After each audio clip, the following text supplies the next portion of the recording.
We're going to the hierarchy now, so we just want to move into the hierarchy of law. And the reason why this is important is the hierarchy of law will determine much of your happiness. If you understand that there's lower laws, and we'll do them from the lower laws to the higher ones in this case. So if we start off with the physical laws, you could say they are really physical truths. Now, most of you are pretty comfortable with many of these things. In other words, you're comfortable with the truth of these things. So an example of that is the example I just gave about gravity. You're comfortable with it, right? If you went even to another planet that had double the size of Earth, in terms of that had double the gravitational pull of Earth, you'd be pretty uncomfortable with it, because you've been used to being comfortable on this Earth, and then you're going to a new one where there's still the same law, but because of the mass of the planet you're now on, it's having twice the effect, and you'd weigh twice as much. Now, you would instantly go from, in my case, I weigh about 80 kilograms. I'd instantly go from weighing 80 kilograms to 160 kilograms. Now, you imagine that. Mm-hmm. That'd be pretty hard on you, wouldn't it? On your joints and your body and your muscles, and your lethargy, your tiredness would come into play as well, how long you could endure that atmosphere for. But so in that case, you'd be pretty uncomfortable with the law, but you still know what's causing it, because you know the law of gravity causes these things, right? So they are physical truths, and they are truths no matter where you are in the universe, right? Unless there is a higher law in the physical state, there is a higher law that allows me to overcome it. So, for example, there are laws that humans have yet to discover on Earth relating to teleportation, for example, the movement of matter from one place to another using different portals that exist in the spirit form. Now, those laws exist, but no humans know how to use them. And so, even though they exist, it's like to us they're not there. But they are there. It's just nobody's using them. Nobody understands them, and so they can't use them. It's only by understanding that you can come to use them. So with any physical law, you've got to learn about it, just like you would learn about anything else, and that's a process of education. So the key is to enjoy your education, because it's something you'll be doing for the rest of your existence. Many of us want our education to stop. We have a period of time where we go to school, then we go maybe to university, if we're unlucky, and then by the end of, I don't know what you felt about university, but I thought I was pretty unlucky going there. And then after that you go, I want to be over this, I want to get on with life. But what we're not realising, of course, is that life is governed by our education, so we still need to educate ourselves, right? And education is all about finding out about the laws. Because if I find out about the laws, I'll be happy. If I don't find out about the laws, I won't be able to use them. And potentially I might try to break them, and that will cause disease and unhappiness.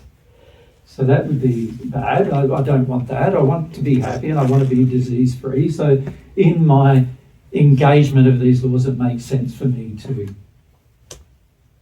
to seek them. The next layer of laws are the laws that govern. So these are all governing things, and then there's laws that govern sexuality. So you could say they are truths about the sexual process. Now, of course, humans aren't the only thing involved in a sexual process, are they? You've got animals that have a sexual process. Many creatures, right down to even cells, have certain sexual processes going on in them. So this is a universal series of laws that doesn't just govern humans. It governs all sorts of creatures that have been designed. But these laws govern the interrelationship between the male and the female, you could say, how that works, how procreation works, for example, and all of those kind of things. There's truths associated with all of that. So you could say, in a way, they're a flavour of physical laws, because they still govern physical functioning. But they are beyond physical because they also include areas where you no longer have a physical body. And so they're beyond physical in their governance. Right? The physical laws govern physical things, and also I must say the physical things appear in three areas, because they appear in, you could say, three different universes. There's three different universes which I should mention. There's the soul universe, there's the spirit universe, and then there's the physical universe in which we're present right now. And actually we're present in all three at the same time. Right? The human is present in all three at the same time, but lacking in awareness of its presence in all of those areas. So you could say the physical laws apply to every part of this universe.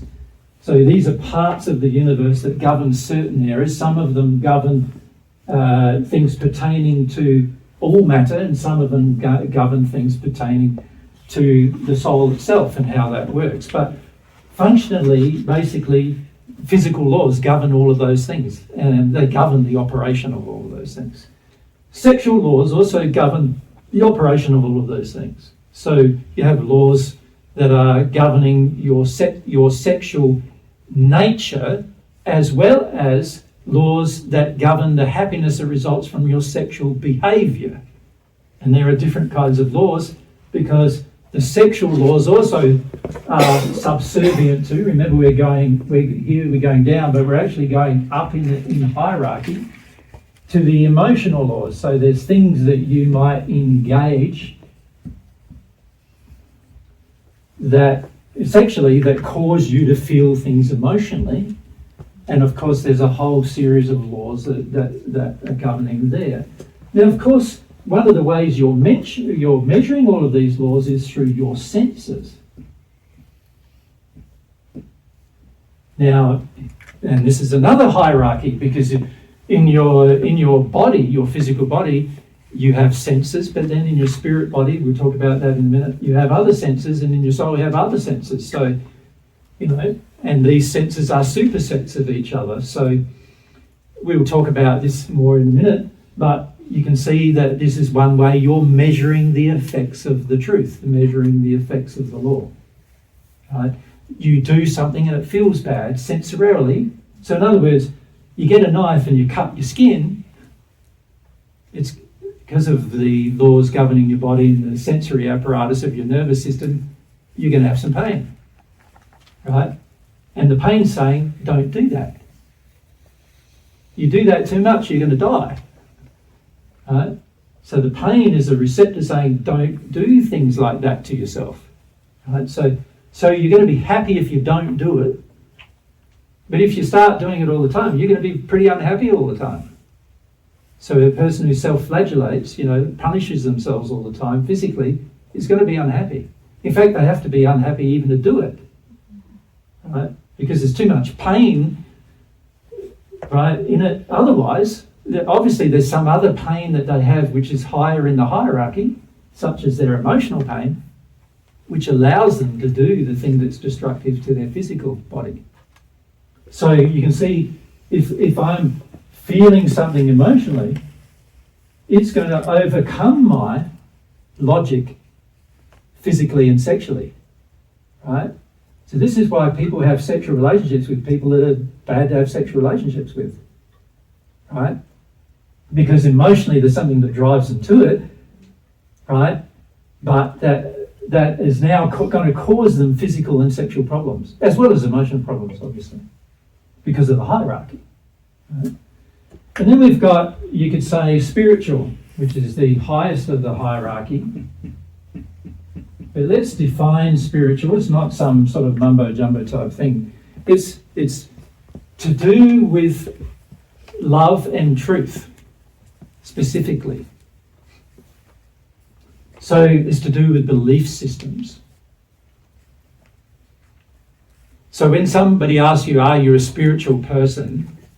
Well, everybody is a spiritual person, whether you like it or not. You have been designed to be governed by spiritual laws, and actually you have instinctual things spiritually as well as will-based things that happen inside of you with regard to spiritual laws. So all persons are a spiritual person. I don't mean you're a spirit like shape or being. I mean you're a spiritual person in the sense that there's spiritual laws governing you, and there's spiritual instinctual things that are going on inside of you which govern you. And one of those things you could say is your will. Another one of those things is your self-awareness.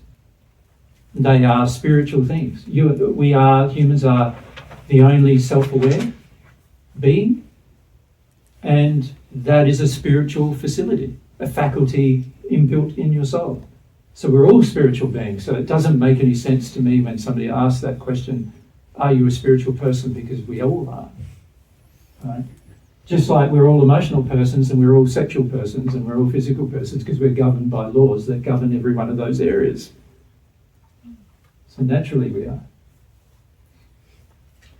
So when it comes to finding out about the soul, so the reason why we're having this discussion is it's a precursor, isn't it, to the discovery about the human. Like if we're going to discuss human life and what happens after death, we have to know certain parts of the laws that govern the functions or faculties of these particular parts of the human in order to understand what happens when these events happen. Right? And this is a part of our understanding needs to be this. Now, of course, we could spend, literally, I've spent nearly 2,000 years, a bit more, trying to discover laws. You can spend a lot of time on it. Yep. My feeling is it's time worth spending because it brings you happiness if you spend the time on it. The average person on earth doesn't spend hardly any time on it at all, to their own detriment. And then when they arrive in the next life, they start spending a bit of time on it because they realise they have to. There was a whole series of things that they didn't know about the spirit life to do with all the laws in all the 4 areas of hierarchy that they didn't know about the spirit life, and it's to their own detriment. So not only is it important for us to learn about this life, but it's also important to learn about what happens after we die, after we get out of this life. That's important to learn about as well. Is there any questions about that? Let me have a cough.